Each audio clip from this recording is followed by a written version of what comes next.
बताएंगे किसी ऐसी जगह पर आपको बुलाया गया हो एनर्जी चेक के लिए और वो हॉन्टेड जगह हो? देखिए, एक जगह पे हम लोग गए थे, हम लोग हैदराबाद गए थे और उस घर में ना जो बच्चा था, बच्चा तो नहीं था, 25-26 ईयर्स का लड़का था, शादीशुदा था। उसकी जो वाइफ थी वो मुस्लिम थी और वो खुद हिंदू था, पर दोनों अच्छे थे, अच्छे से रह रहे थे। वो भी पूजा करती थी और नमाज भी पढ़ती थी, दोनों चीज़ें करती थी। उसने क्या किया ना, उस लड़के ने, उसको बहुत अकल्ट में बहुत मज़ा आता था। उसकी कुंडली जब हमने देखी तो गुरु चंडाल वाला लड़का था, मतलब ऐसे समझा नहीं पाऊंगी, गुरु और राहु साथ में बैठे हुए थे उसकी कुंडली में, विच इज़ नॉट गुड। हाँ, तो वो बैठा हुआ था उसकी कुंडली में। मैंने उसको बोला कि आप क्या करते हो इस रूम में, इस रूम की एनर्जीज खराब है। उसके पापा ने हमें बताया था कि ना चरस गांजा ये सब पीता है और काफ़ी काफ़ी दिनों तक वो सोता रहता है, या फिर पूजा कर रहा है तो 3-4 दिन तक पूजा ही करता रहेगा, खाना नहीं खाता है, इसको एनर्जी कहाँ से मिलती है, तो कुछ तो गड़बड़ है मैडम, आप चेक करो। हम हैदराबाद चले गए, मैं और मेरे हस्बैंड, वास्तु के लिए। हमें वास्तु कह के बुलाया गया, हमें पहले कुछ नहीं पता है। हम जब वहाँ पहुंचे, लैंड किए, तो हमें पता लगा ये सब हो रहा है। जब हम उस घर में एंटर कर रहे थे ना गरिमा जी, हमारे रोंगटे बिल्कुल खड़े हो गए, और मतलब हमें मन ही ना करे अंदर जाने का उसके कमरे में। जैसे तैसे अब हमारा काम है, हम तो जाएंगे। हम जैसे बैठते हैं ना, तो लाइट ही बंद हो गई पूरे घर की, लाइट ही उड़ गई, स्विच उड़ गया उसके घर का। मैंने बोला ये क्या हो गया? बोले मैडम होता तो नहीं है, हैदराबाद में तो लाइट आती रहती है, पता नहीं क्या हुआ होगा। फिर उन्होंने लाइट वाइट ठीक करवाई, हो गया। 5-10 मिनट 15 मिनट तो उसमें वेस्ट हो गए। फिर हमारी शाम को फ्लाइट भी थी। अब हमने क्या किया कि ये रूम दिखाइए, और जैसे हम उस रूम को देखने के लिए जा रहे थे, उनका बच्चा नीचे गिर जा रहा था। जो छोटा बेबी होता है ना, उस मेल का बच्चा भी था, वो छोटा नीचे गिर गया, वो रोने लगा, तो फिर उसमें सब लोग लग गए। वो रूम नहीं देख पा रहे थे हम, आधे घंटे से हम कुछ ना कुछ हो ही जा रहा था। बैक टू बैक चीजें हो रही थी, एपिसोड्स हो रहे थे कि आप उस रूम तक पहुंच ना पाओ। एनर्जीज ना जब भी कहीं पे भी होती है ना, वो आपको उस जगह पे अपने कंफर्ट जोन, आपका कंफर्ट जोन ये चेयर है, आप इस पे आओगे ना, आपको दिक्कत सी महसूस होने लग जाएगी। इसी तरीके से जो नेगेटिव एनर्जीज हैं, उनकी भी एक अपनी कंफर्ट जोन है कि मुझे इस रूम में मजा आ रहा है तो मैं इस रूम में ही रहूंगी, मुझे क्यों जाना है बाहर। और आप उनके कंफर्ट जोन में एंटर करोगे तो वो आपको दिक्कत देंगी। तो वही हो रहा था हमारे साथ। उनको पता था कि भावना और पंकज जी आ चुके हैं और कुछ तो गड़बड़ करेंगे ये लोग, पूजा पाठ करेंगे। तो आपको डर नहीं लग रहा था? नहीं नहीं, तो डर नहीं पता है लगता ना ऐसी चीजें हो रही हैं। नहीं नहीं, ऐसा डर नहीं लगता। फिर हम जैसे उस एंटर करा ना उस रूम में, इतनी स्मेल, फिर मुझे लगा चरस गांजा पीता है लड़का, उसकी स्मेल होगी। मैंने ना वहाँ बहुत सारी बुक्स देखी, किताबें। मैंने बोला इस रूम की एनर्जी इतनी डाउन नहीं हो सकती सिर्फ चरस गांजे से। आप तो चरस गांजा कहीं इधर भी पी लोगे, रूम में, घर में, किधर भी रहते हो आप, कहीं पे भी करते हो ना। बोला हाँ मैडम मैं तो हर जगह करता हूँ। मैंने कहा आप यहाँ पे सोते हो, आप कुछ और भी करते हो, बताओ वो क्या चीज़ है। उसने नहीं बताया हमें, हम बाहर आके डिस्कस कर रहे हैं, सब कुछ कर रहे हैं। मैंने बोला उस रूम में ना आपको पता नहीं क्यों एक ऐसा मिरर इमेज दिख रहा है मुझे कि कोई इंसान तो खड़ा है ब्लैक कलर का, और वो खड़ा है। उसकी बात करी, मेरे को रात को रोज दिखाई देता है कि खिड़की से आता है एक इंसान और फिर चला जाता है, रोज आता है और कभी मेरे को यहाँ बैठ जाता है, कभी यहाँ। मैंने बोला ये पागल हो गई है, क्या बोली जा रही है। जब उसने ये चीजें बोली ना, तो वो रोने लगी और शिवरिंग करने लगी, और इतनी सारी बुक्स मेरे सामने लाके उसने पटक दी। बोली भावना जी ये तांत्रिक क्रियाएं करता है यहाँ पे मेरा पति, ये देखिए ये सब कर रहा है। मैंने बोला आप सच सच बताओ, पहले आपने हमें पहले तो बुला लिया बुद्धू बना के, अब आप बताओ कि क्या करते हो आप, किस लिए ये इतनी सारी किताबें।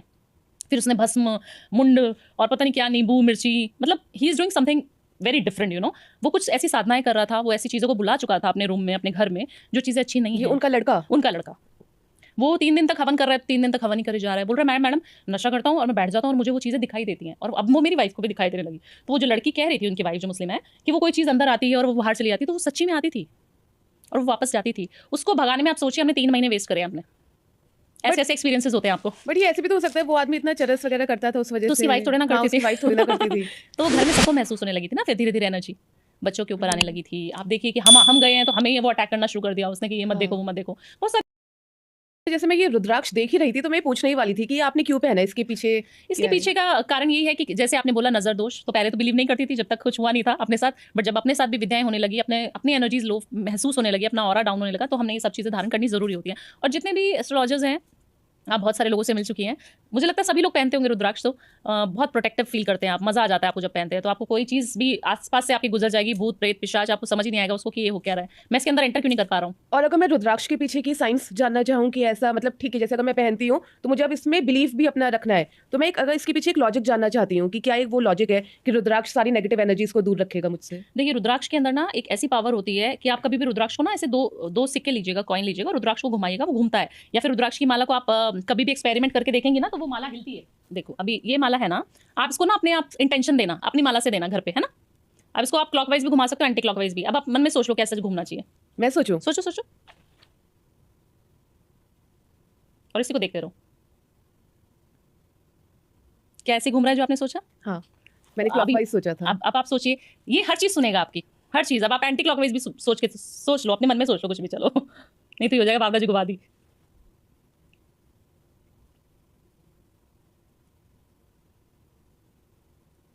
ठीक है जी। बट ये कैसे, इसके पीछे कोई ट्रिक है? देखो मैं मुझे हिला भी लगता नहीं है दूं, आप करना घर पे अपने रुद्राक्ष के साथ भी, अगर आपके पास माला है तो कोई भी कर सकता है।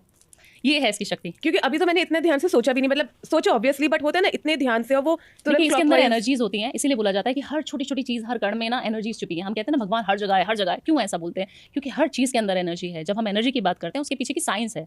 हम बोलते हैं ना कि एक निर्जीव चीज में भी एनर्जी है। कोई भी चीज आप घर में, वास्तु क्या है? वास्तु इज ऑल अबाउट कहीं पे भी किसी भी चीज को प्लेस करने से आप उसकी एनर्जीज को बढ़ा और घटा सकती हैं। हमने ये माइक इधर रखा हुआ है, अगर मैं इसको सीधे हाथ पे रख दूंगी तो उसकी एनर्जी ट्रांसफर हो जाएगी। और जब भी मैं पॉडकास्ट करने बैठती हूँ तो जब हम एनर्जीज की बात कर रहे हैं, हम अकल्ट की बात करते हैं, हम भूत प्रेत की बात करते हैं, तो जैसे अभी हुआ था ना हाँ, थोड़ी देर पहले, हमारा कैमरा कुछ- बंद हो गया और था। वो कभी नहीं होगा, आप देखना आगे वो ठीक हो जाएगा अपने आप।